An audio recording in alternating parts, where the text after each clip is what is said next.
नमस्कार बालमित्रांनो. बघा, आपल्याला झटपट जर इंग्रजी शिकायचं असेल तर आपल्याला जे छोटे छोटे वाक्य आहेत इंग्लिशमधले ते आता आपल्याला दररोज वाचले पाहिजे. दररोज आपल्याला त्या वाक्याचं लिहिता आलं पाहिजे, वाचता आलं पाहिजे आणि करता सुद्धा आलं पाहिजे. बघा, मी हसणार नाही किंवा इथं जर वाक्य असं असतं मी हसू शकत नाही, आपण ह्याला बदलून घेऊ. बघा कसं होईल बरं सांगा. मी हसू शकत नाही. मी हसू शकत नाही. सांगा बरं कसं तयार होईल. I can't look. I can't laugh. I can't laugh. बघा, मी करू शकत नाही. I can do not असंही होतं आणि I don't असंही होतं. ओके, म्हणा मी हसू शकत नाही. मी हसू शकत नाही. I can't laugh. I can't laugh. मी करू शकत नाही. मी करू शकत नाही. I don't.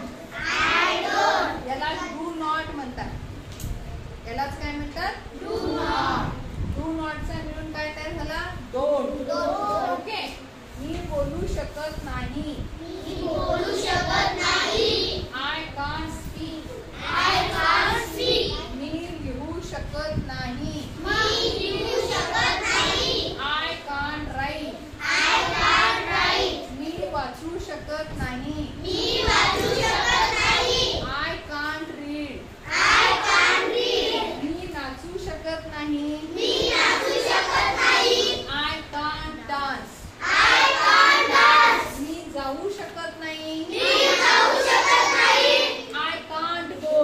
I can't go. मी बसू शकत नाही. मी बसू शकत नाही. I can't seat.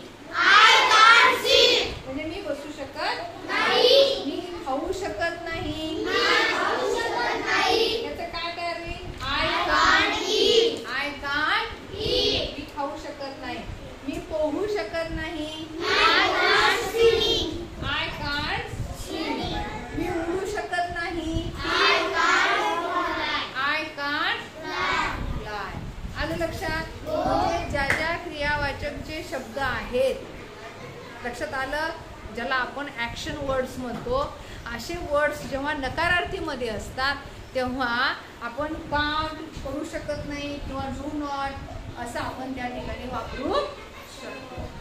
हे जे वाक्य आहे ते दररोज वाचा, दररोज म्हणा आणि एकमेकाला इंग्रजीमध्ये म्हणून दाखवा. एकमेकाला विचारा, एकमेकाला विचारायचं, चर्चा करायचं. मी बोलू शकत नाही, काय म्हणतात बरं याला, असं तुम्ही एकानं दुसऱ्याला विचारायचं. लक्षात आलं. समजलं हे सर्वांना.